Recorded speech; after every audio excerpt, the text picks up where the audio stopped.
Welcome to Kevjet the Podcast. Millions of people know you as the King of Chemo. Thanks for having me on. It's nice to see you again because we saw each other a few months back at the Terry Fox Run in Battersea Park. The King of Chemo. Where did that name come from? So I've got terminal brain cancer, but decided that I would use the situation that I was in sort of to my advantage. Yeah, I suppose it is to my advantage, and break a charity world record.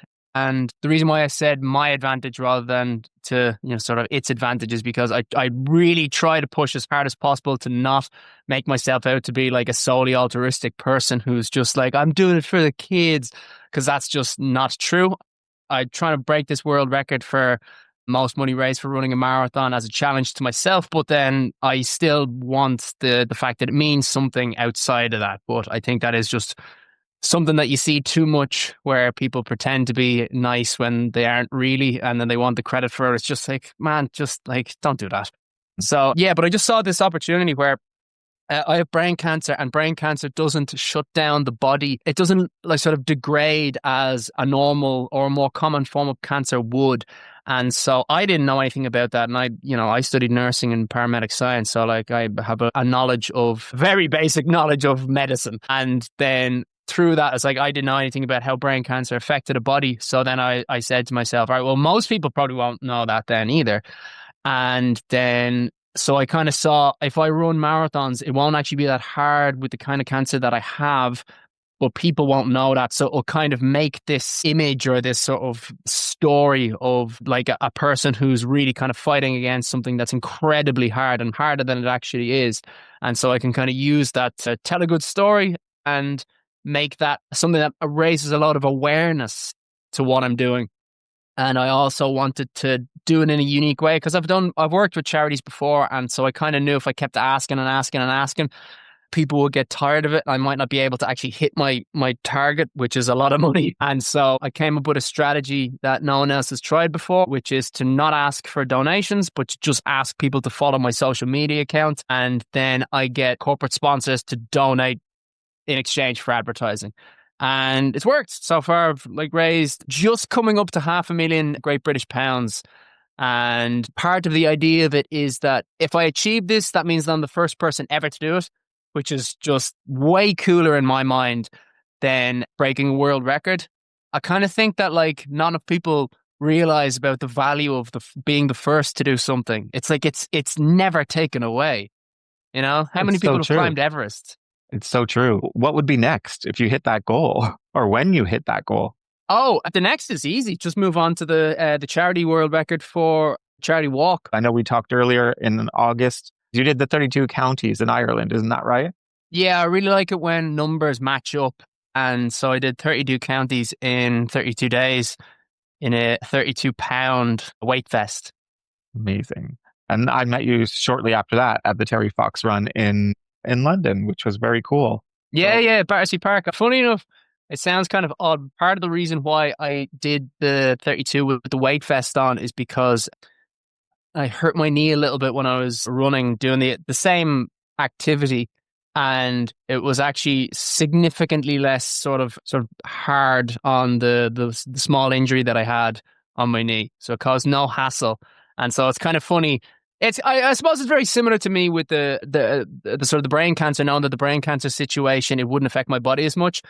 People saw me doing the 32 count and think, oh my God, and you did it with weights. And it's like, well, it's actually easier to do it with weights than it is to run it for myself at the moment, which is kind of funny, but life's like that.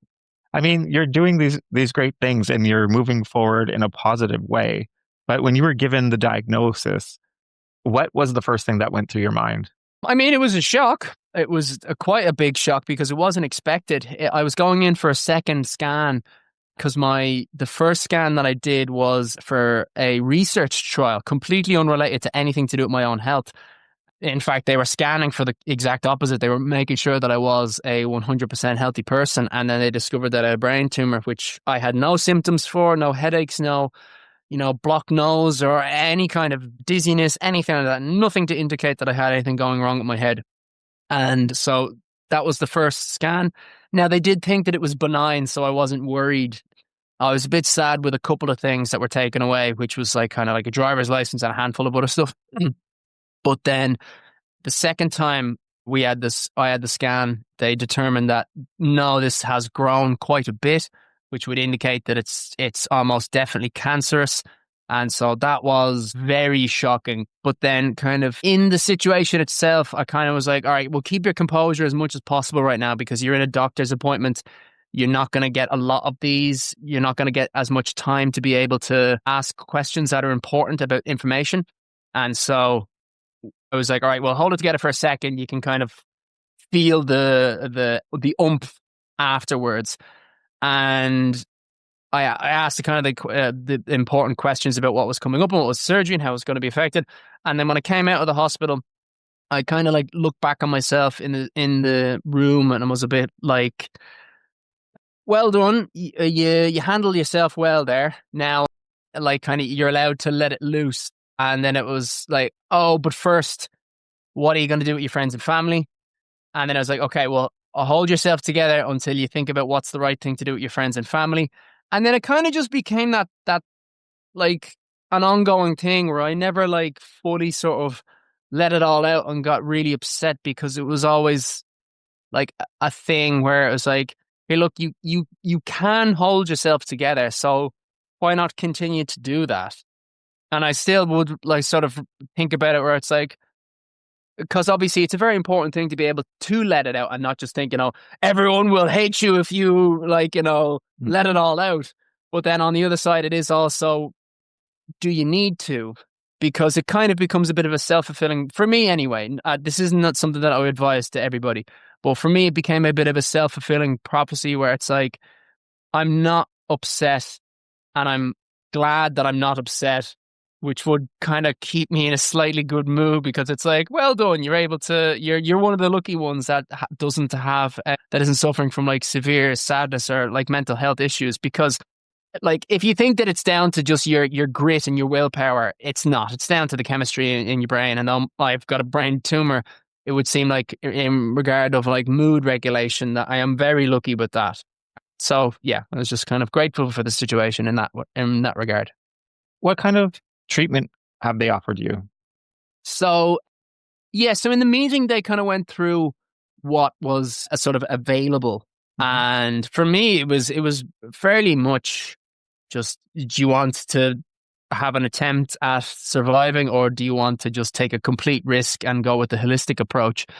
And I was like, all right, well, let's go with the gold standard that says proven success, not survival rates for terminal brain cancer, but improvements of length of life expectancy and life quality. So I was like, yeah, okay, give me the chemotherapy, give me the craniotomy, give me the awake version because they're able to sort of negate through the minefield of the brain surgery itself if you're more awake because you guide them with responding in certain ways. What's that like? Unpleasant to say the least. But again, it's like you're giving the doctor the option of being able to navigate your brain better. And it's, pardon the pun, but it's a no-brainer for me where it's just like, do you want to come out of this with a far higher percentage that you will live longer and you will not have as much literal brain damage?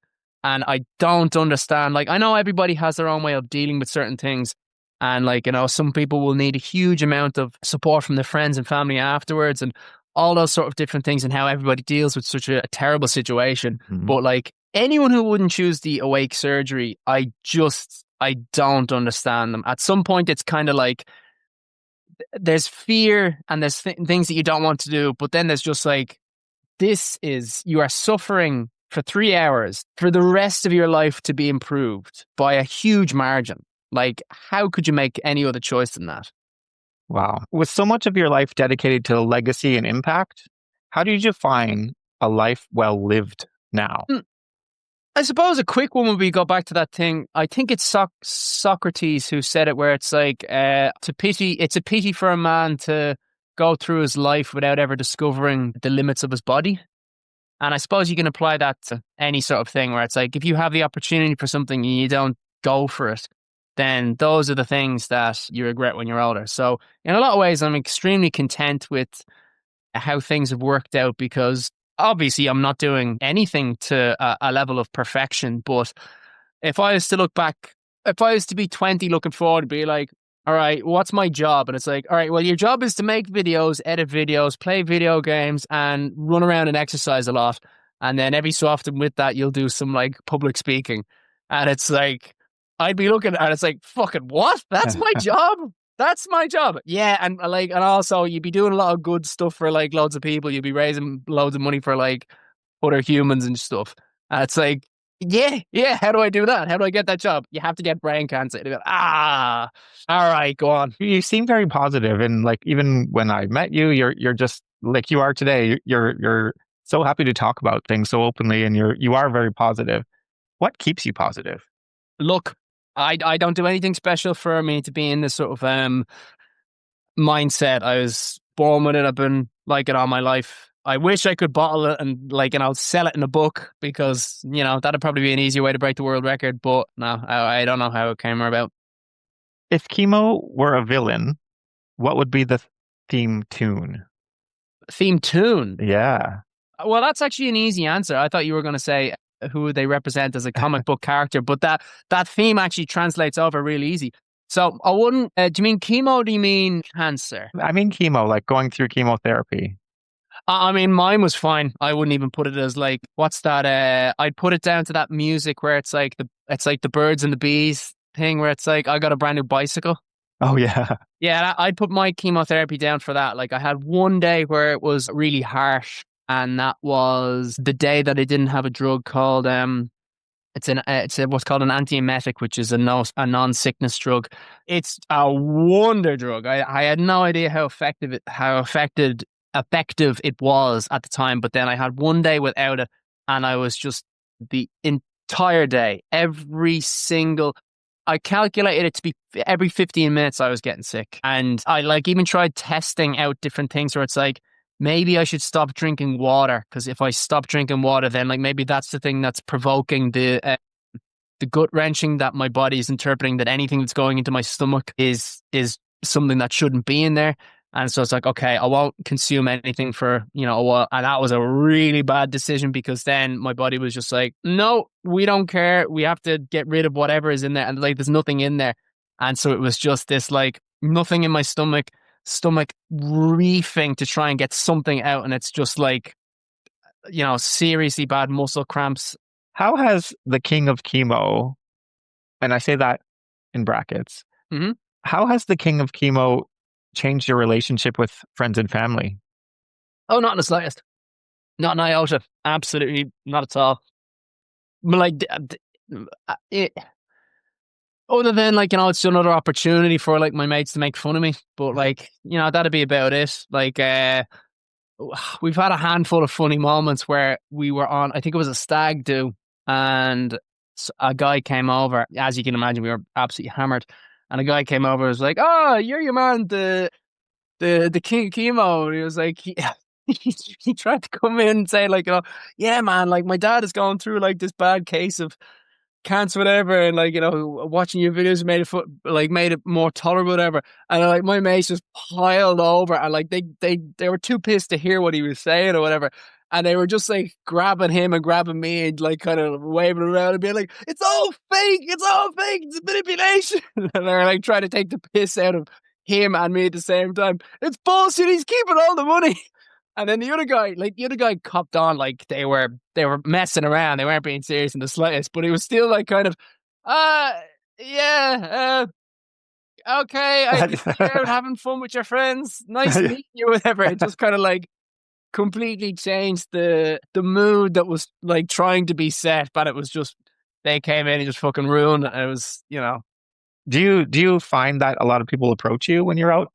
It depends where I am in the world and what I'm going out to. So in Ireland, I get like people would say hello to me a lot more. I get recognized more in Ireland because people would kind of have more of a nationalism sort of patriotism thing where it's like, he's our boy, he's Irish. Or if it's, I suppose it could be the same thing where they would think that I'm more approachable because it's like, he's one of us, we can say hello to him. Whereas maybe in London, it could be just like more of a, I don't know, like the celebrity sort of thing. They may like running events. Yeah, loads of people say hello because it's kind of like if you are at a running event, the chances that you follow people on social media that are like more likely to be related to running, I'd probably be more likely to come up. But yeah, they just come over and say hello. Like there's Yeah. no major sort of oh. How has social media changed the way that you're experiencing this whole journey? I mean, it's frustrating in some ways. Very odd thing to think about, but like in a lot of ways, I wouldn't say I've lost faith in humanity, like a little bit less, but I guess I see more of the ugliness of the world since I started working in social media. And that's not against me or anything like that. I think it's just because due to the nature of my job, I like upload videos way more. And then with that, I then see, more Instagram, more TikTok, more YouTube. And well, YouTube's not so bad for that sort of stuff, but you just see like the amount of hatred that there is for like the smallest things. There's no point in me going into details about it now, but because it's not a big deal and it's a bit of a tangent. But like I made a comment on a video recently, and the only thing that I wrote in it was like, "Hi, does anyone have the link to the full video?" And it was just like the amount of comments where it's like, oh, like, someone was like, oh my God, I can't believe you like support this guy. You like I had you and I'm going to unfollow you now. It's like, I never said I support the guy. I said I wanted to see the full video. And it's like, where did you jump to like this thing about me from something like that's in this completely in the center? Like, and he wasn't the only person that said it. And I was like several, and like even in that, I even corrected in the comments where it's like, I do not support this person at all. That's why I want to see the full video, because I want to see the context of what happened before, this thing was said, because I think what he said in this video was very rude. And it's like, Social media yeah, is fun. It's fun, isn't it? yeah. But like, I don't really get that much kind of like backlash or anything like that. But it's within that itself that I can kind of see like, it's the amount of division that there is in the world, and you see that it's like the did you watch Traitors by any chance? Yes. So Traitors is actually, the concept of the show is based off of scientific research, like about how lying, there's no way to actually tell what a lie is. You'd see it in a lot of television shows or whatever, but it's complete nonsense. And one of the big reasons that this sort of thing was so important was because in court, so many people get thought of as like get imprisoned and get like thought of as the, not the victim, as the person who committed the crime or whatever, because the jury doesn't like how they react. But it's like, this person, I think she's the killer because she is just so like calm and doesn't say anything, and she's not crying. She's not crying. And it's like, well, many people react different situations. She's not the killer because she's in shock. That doesn't mean she's a liar. It just means that that's how she emotes.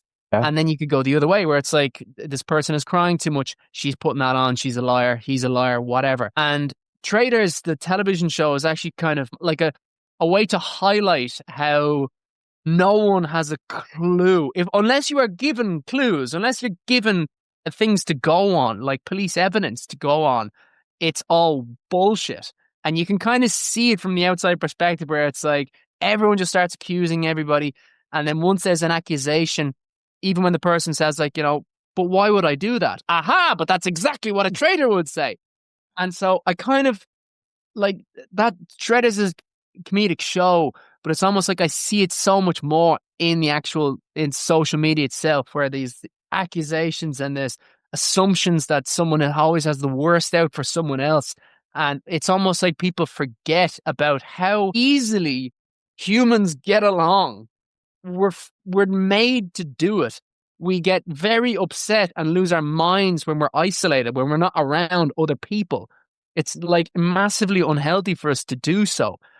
But, we kind of get sucked into it by like assuming the wrong thing. It's so true. How did you choose your crown? I didn't. Like, it was a suggestion for a nickname because me and my friends, we always have this kind of gag that we say, I'm the king of anything. And it came from one of our friends who was on holiday and he came back 3 days missing. And we were like, where the hell were you? And then he just started going on this rant about like, sure, I went off with the locals and I was having a great time. They were calling me the king of Crete. We were in Crete in Greece. And then we just laughed our heads off, and that quote just stuck in our friends group for years and years and years. And when I was going through chemotherapy, I just said it to my friends where it's like, don't worry about me, lads. I'm the king of chemo. And then one of them suggested where it's like, that's actually a good username for a social media thing if you're considerate. And so it just came from that. When did you realize that your social media was going to kick off the way it has? In a really kind of frustrating video when I joined TikTok, and I merely made a video of my other dog, who was a puppy at the time, and my niece, and she's just climbing up all over her, and that got like 15,000 views, and it was like the third video that I'd made on TikTok. No effort was put into it whatsoever. Nothing. I was literally just like, how does this thing work? And then that thing went not viral, but like compared to, I think I had been on YouTube for like 7 months at the time, grinding through the editing and the scripts and writing up all the stuff. And then it just went like that on a nothing video on TikTok. And so that was kind of the moment that I realized this is the way to go. But it was kind of bittersweet because it was like, this is how much effort you need. That's it. Yeah. And then to kind of go back on YouTube where it's like, what the fuck is going on with you? I've been putting months and effort into this thing. Why can't you do what they do? Do you feel that you have a bit of a responsibility? Like, have you built a community? God, yeah. Yeah, absolutely. I think a simple one would be much like if you watch The Crown, where big part of like the job of the Queen herself was to not have an opinion on stuff. And you kind of think like, as royalty, that's almost your job. And then this has nothing to do with me having a royalty sort of username or whatever. But the whole thing of like, don't be opinionated on whatever is actually your job. And it's your job to stay quiet and not say anything. At this, I kind of got used to it now. But at the start, that was something that really annoyed me where it's like, don't be opinionated about everything. If you want to talk about this thing in politics, you have a platform, you should do it. But I constantly told myself, don't. And so in that sense, I would think that I have a huge responsibility to not voice my opinions on things, because there are many people who follow my account that would have completely different opinions, whether they be on policies or religion, whatever, like anything that is divisive. Then it's my job to not push one side, because that's not what the ultimate task is. The ultimate task is to break the world record for cancer research and nothing else. And I think that it would actually be very selfish of me to get on and use the platform to try and push something else, because it's not what everyone else signed up for. True.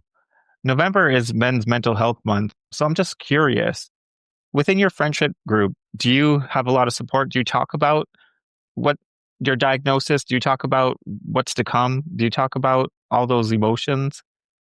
No, not really. But so a lot of people might argue that I'm still in the sort of the denial phase of the going through you dealing with death.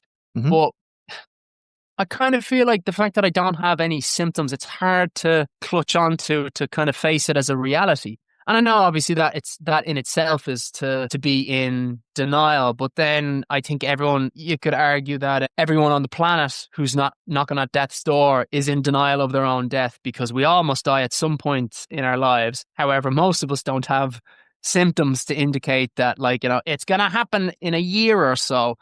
So because I don't have that fear to deal with, life is fairly normal in that sense. And so I'd be one of the lucky ones that doesn't have mental health issues at the moment anyway. Do you ever have a bad day? Of course, yeah, I'm a human being. But you obviously, that's kept private. And do you think that you would ever share that on social media? If it was important, absolutely, yeah. I mean, like I've shared several moments of like big failures that I've gone through on social media, because I feel like part of my social media thing is kind of like a bit of an ongoing diary entry in some regard. Mhm. And so to not say when something has gone wrong, it kind of becomes a little bit of an elephant in the room. A simple one off the top of my head would be I tried to repeat something that Mr. Beast did a long time ago, where he gave money away to the people that followed his account in a certain way that like kind of made a video really popular. And I tried to do the same thing, thinking that, all right, how about I, instead of giving money to charity, I give some of the money to my audience. And I wrongly thought that that would be something that the audience would like, and they fucking hated it. Absolutely hated it.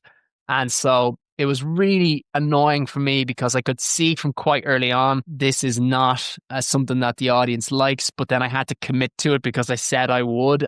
Like a lot of people are still doing the task to be up for winning £1,000, and so I had to give £4,000 to people who deserved it and all. Like congratulations to them and all that sort of thing. But something that was overall pissing off my grander like scope of the audience. And then yeah, that was a bitter pill to swallow. And then afterwards, I made a video just about sort of going through that and how that was rough. But yeah. How often do you check your goals in your GoFundMe?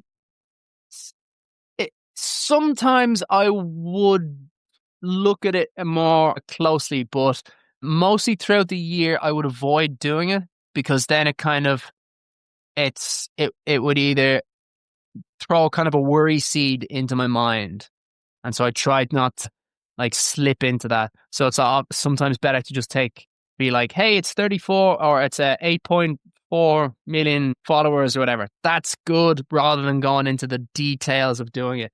But every year, I've done this twice now, and so it's definitely, I'm going to be doing it as every single year that I'm alive. We do something called the greatest hits, which is just the old videos that we had, and we just in and around the summer, because that's when it's my anniversary of my surgery and life expectancy, sort of the meetings where they said the average life expectancy is 5 years. So it's sort of an anniversary or getting past the threshold. I do all the old videos again, which twice now they've been incredibly successful. The first time it doubled the amount of Instagram followers I had alone. This year it added a 2 million new followers to it. So like it works really well. Amazing. And while doing that, I would be checking the followers every single day because the whole point of it is to really focus in that window. So it's kind of like I want to see what's working and what isn't. Whereas the rest of the year, it's not so laser focused on the followers that it's like, all right, don't focus on it if you are Yeah. not putting the videos up to focus on it. When those numbers jump for followers, do you find that the donations jump? Well, it's not about getting for the. Well, I suppose the donations to the GoFundMe would increase. Yeah, often because I do a thing where it's like I get a tattoo based off of. I was going to ask you about the tattoo thing. I Yeah. love I love the whole concept. Can you just let listeners who don't know about it, how Sure. it works? Actually, these pants are stretchy, so I can actually show them off. God bless the yoga pants. So you can probably see the bottom part of them. Yes. I love that whole concept. I love that. Yeah. And people love it because they can get involved. Yeah. Well, I got the idea off of a million the million pixels, I think it's called, where it's basically this guy. He sold a pixel on a sort of an image that he had on the internet for $1, and the ratio of the screens back then, it was a nice even million. And so what happened was the people started buying groups of the pixels in order to almost have an advertisement for their products or their brand. And so I kind of thought, hey, maybe I could do that, but with like tattoos. It didn't really catch on. But I thought that maybe like, a big company might want to be able to get a permanent advert on the leg. But I kind of think that maybe from the corporate perspective, it's a bit sort of too much, Yeah. whereas if you were to be like, sort of pitching something in like a well-known clothing brand, like Nike or something, where it's like, hey, let's get like our Yeah. tick tattooed on someone. It's almost like they might not want to do that because it's almost too informal. But Which do you think it's informal though? Because It's a good question, isn't it? That's just my guess as to why brands haven't sort of jumped on board with that. Also, I think it's the same thing of something that they're definitely a lot more cautious with over the last sort of growing years is I don't think any kind of company or brand wants to sponsor a person as much, just because as time has showed us, if that person has a human error, whether it be something quite dramatic or something very small, well, small relative to the thing, it can kind of tarnish their reputation. Tiger Woods is a simple example where it's like when he cheated on his wife and he lost loads of the brand sponsors because it's like, yeah, we don't want to have the association with, this sort of thing. And then obviously you can go to far, far, far worse celebrities that have done way worse things. And it's like, oh my God, we're paying to be associated with this scumbag. Like, let's, jump back from this. So I think that they, just in general, to want to be like, hey, we're going to give you this much money to have our icon on your leg. It's kind of like a little worry that will be in their mind at all points where it's like, yeah, I mean, he seems like a decent guy, but who knows in 10 years when we find out that, like, he was doing this horrible stuff, that is completely unknown to the public. And then it's like, well, we paid to, make ink him. It's so true. Are you continuing the tattoo scheme? God, yeah. I mean, just because it's not something that is directly related to, like, I thought the hype would build up and then more and more brands would want to get in there because it's like the advertising is increasing and there's more awareness about it. Oh my God, he's doing this. But I mean, the actual audience, they really like doing it, and it makes it a thing where people can help out with the funding that's needed around it just to exist, just to pay the bills and whatnot. But it also feels like I'm giving something to them. So it's not just kind of me having my hand out saying like, hey, give me what you want. Whereas this is more like, hey, this is something you're buying something to like a piece of entertainment. Sure. How often do you have people that reach out on social media that say they're in the same situation as you? Well, it's unfortunately hard for me to sift through just because the amount of shite that gets sent that is completely unrelated, and not even like completely unrelated in the sense that like a lot of religious stuff, because I would argue that is related because I'm dealing with death and there, so it's like the afterlife. But people would just like send me videos of like someone who's speaking a completely different language and like hammering nails into a wooden board, and it's like, why are you sending me this? I don't speak this language for one, and it's not even like if it would be like a European language where it's like, he might speak Spanish, he can do this. It's like, why would you like think, how am I going to transfer it to like Swahili? And it's just kind of like, I just don't get the, like, I kind of get it in some regard where people are just trying to reach out. But unfortunately, what it then does is it just clogs up the inbox, and it is often a tedious waste of time for me to try and sift through to see if there's something else in there, which is really sad because there's a lot of people that have reached out, and sometimes it does manage to kind of get through. It's seen for whatever reason, and you find out about something that's very important or compelling, or hey, there's a school nearby where you live, and someone has they're doing a race for a pupil that is in there who has a form of cancer. Would you come down and like referee the race or something? It's like, that's something that I would definitely do. I think that is a very it'd be quite an honor to do something like that. But I don't see that because someone is sending me like, the hammer and the nails nonsense. Sure. I like to do something called Kevjet's quickfire questions. So I just thought we'd jump into that. So my first question is, what was the first thing you Googled when you were diagnosed? I can't remember, but I probably something about the craniotomy. I definitely remember looking at that and being somewhat proud, being like, a craniotomy is the most dangerous surgery that is available. It's like, okay, that's kind of cool. I can now say that. I would have thought that it would have been like open heart surgery. Nope, craniotomy, most deadly surgery. Amazing. Woo. If chemo were a cartoon character, who would it be and who would you be? Okay. It's not quite right, but I feel like this metaphor is too close to avoid. And the one that I always use with cancer itself, I know it's not chemo, but I'm cheating a little bit here. It's Thanos, because if you think about the concept of the snap in the Marvel comics, where it's like half the population turn to dust and pass away, it then affects the other half not equally, but significantly. And I kind of feel like because the statistics for people to get cancer at some point in their life is 1 in 2, it's not much different to the Thanos snap, where it affects everybody. Just because it doesn't physically affect you or I. My mother, like, is dealing with breast cancer at the moment. She's clear of it at the moment, but like, had I not had brain cancer, cancer would still be affecting my life significantly. Cancer has already affected my life significantly. Like, I got cancer when I was 30, but like, my dog died of it. My granny died of it. My auntie died of it. And those are just like my inner sort of netted family. So yeah, Thanos snap. What's the biggest or the weirdest chemo superstition? I actually haven't heard that many weird superstitions about chemotherapy. Like, I've heard some people say about, like, sort of what they wanted to push away from it because it's a poison. And it's like, oh, you shouldn't do chemotherapy. It's bad for you.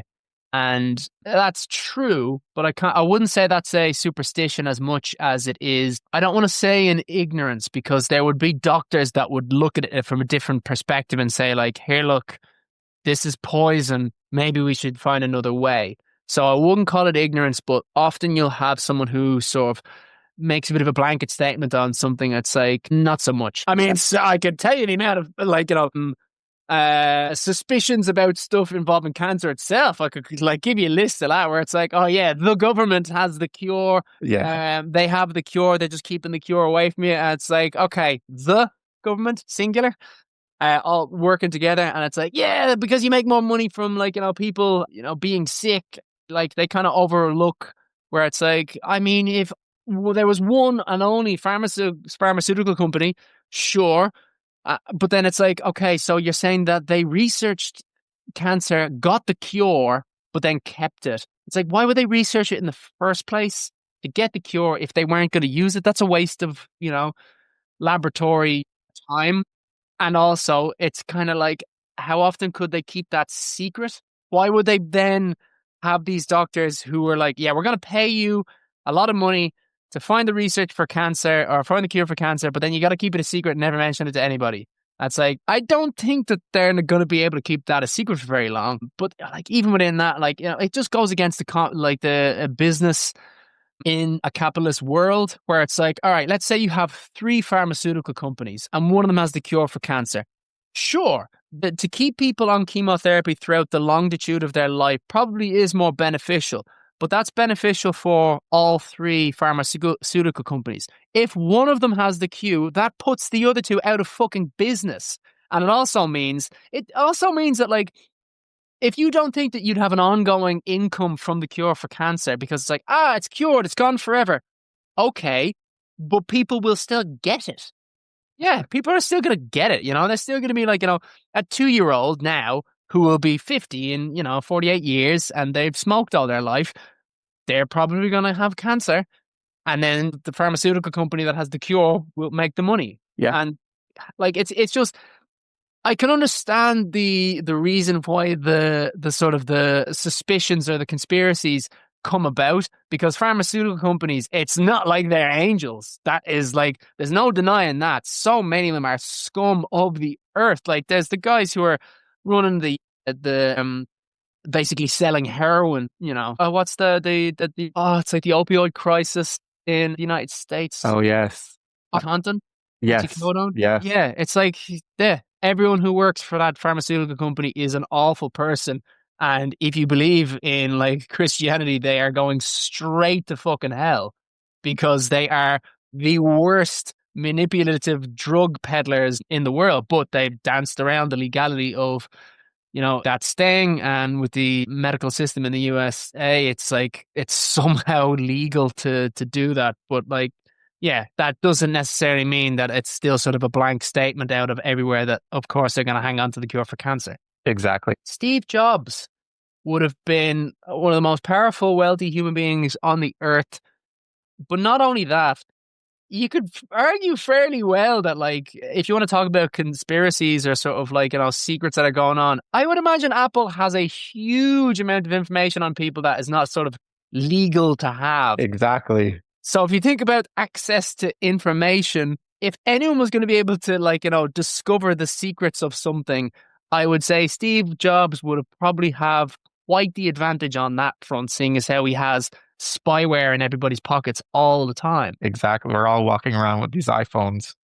Yeah, exactly. So I don't think it would have been too tricky for him. You might like one of the upcoming projects that I'm trying to put together with specifically for breast cancer, because my mom has breast cancer herself. So I suppose to go back to what we were discussing earlier on about how there's just so much division in the world based off of, so little. I really want to get five men to dress up as the Spice Girls, attached to each other by a pink ribbon, because that makes us a 5-person costume, and to try and break the world record for fastest 5-person costume, which is just under 4 hours for running a marathon, which is hard, very hard, but it's something that I think could be done. And then the pink ribbon is to represent breast cancer. And I just think it'd be a nice little sort of thing to do, where it's like just a little reminder where it's like, yeah, sexism, that's going to exist forever, but like, it'd be nice every so often to be like, we are still on the same team though. And generally we do actually get along fairly well. So like, like every man has a mother, like family members, it's a nice way to just be like, we don't have to fucking all day and night. Exactly. Well, that's a great idea. I'm going to be looking forward to seeing that footage on your social media. Yeah. It'll be a while, because like I kind of feel like they have to be other guys of notoriety. Otherwise, well, not otherwise, it will still be really successful. But I kind of think like if we have 5 guys that kind of are known publicly enough, and then sort of match each Spice Girl appropriately, then I think that just will really add to the amount of people that are going to be aware of the situation. And then it'll just make stuff a lot more fun. Someone else suggests, I told this thing, and then someone suggested, oh, you should do the same thing again, but do it in America and get women to dress as the Backstreet Boys. And I was like, that's brilliant. And then get them to raise money for like testicular cancer or something. That's a great idea. It's a great idea. How has this journey changed the way you think about your legacy? In a lot, like often you will hear me saying on videos about how I care about my legacy, but that is literally just a quick way of saying, without going into complications, because like people have a very short sort of retention level or attention span, whichever way you want to say, on how long someone will stick on watching a video. And so I'll say like, oh, I want to leave behind this legacy. I really don't. I just, from like whenever you hear like old stories of, like Achilles or whatever, and like, a make-believe person, but like, let's imagine that he was a real person. No one really knows anything about him, really. They know about sort of the things he did, and in a way it's sort of like, he's not really remembered then, is he? And you could even apply that to like some of the more like well-known people in the world. You could look at Muhammad Ali and think like all of the stuff that he did, but like, you don't really know who he was. And so it's kind of like, you don't remember people. You almost remember like an idea. You remember like a character. And then it's almost like if I was to be remembered in 100 years' time, and if I was like a ghost or whatever, and I could see what people were talking about, I'd be like, I'd find it frustrating, I imagine, because some people would be like, oh yeah, that Welsh guy who raised money for like, this thing. And it's like, people would get things wrong. And it would just be like, God, no, you're kind of right. So memories and legacy almost is not something that I care about a lot. For me, it's more like an idea that keeps going. And that's something that is my legacy. And I think there's something very cool about, if I'm the first person to raise money without asking for donations, that idea then goes out into the world, and it's something that other people could then pick up on. And so that's my legacy. It's that I put an idea into the world, and it was grasped upon, and that someone else sort of followed suit. And keep it going. Yeah, exactly. The torch has been passed on. More people are trying it. I think there's something really fucking cool about that. Even if it's like any kind of concept like that. Like if you came up with a recipe that like then sort of became popular, I think there's a real beauty in that in some regards, where it's like, yeah, you came up with the concept of like mixing a peanut butter with fried eggs on toast, and now everyone is doing it. And it's like, it's nothing, but it's also just a really cool thing that you passed information on to other people who don't know you. They never will know you, but they're making fried eggs with peanut butter, which is really nice, by the way. to try it. If you like peanut butter and if you like fried eggs. What's next for the King of Chemo? What are you most looking forward to? The next, I suppose, the London Marathon, which is in April. And then within April, I kind of looked at some of the other marathons that I quite like to do because I want to tinker quite a lot with the marathons this year with sort of new stuff that I've never done before. I couldn't pronounce it properly for you, but if you write marathon backwards, there's a thing where you do a double marathon. And what you do is you start at the finish line at night when they've kind of laid out the track, and then you run or walk, whatever, to the start line, and then you wait for your wave to start, and then you start again, and you go to the finish line. I kind of want to try that. Wow. And yeah, and then like loads of other little stuff like that.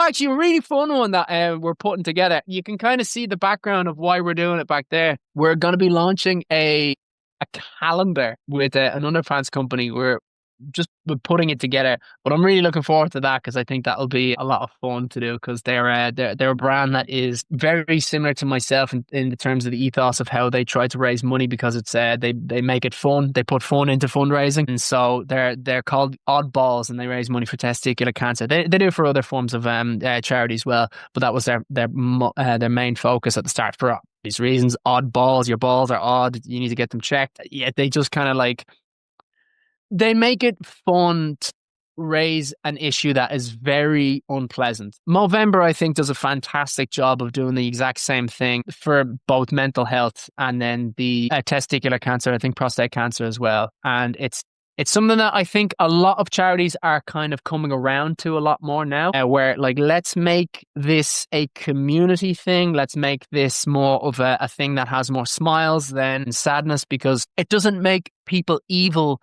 to kind of bounce off of negative emotions, but we're swarmed with media. And we have been swarmed with media for nearly a century now. So this is not like a new concept because of social media or anything like that. But there's just so much bad stuff that goes in that it bounces off our heads. And that's part of what donation fatigue is, where it's impossible for a human being to function if you were to ingest all the unpleasant stuff that's going on in the world right now. You wouldn't be able to do anything because slave labor is going on in this part of the world. So and there's true. A war going on there and there's abuse going on there. You wouldn't be able to get out of bed. It's so true. Thank you for this conversation. And I encourage anybody who's not following the King of Chemo to definitely do so. Yeah, just get on Google it, whichever is your preferred platform. YouTube is probably the one that is the most valuable if you want to kind of think about it, how can I help raise the most money, just because YouTube is the one that's the most susceptible to getting sponsored, and sponsors then donate to charity. Amazing. Well, I will keep in touch and I'll share all your great things on my social media and we'll speak soon. Super. Thanks very much for having me on.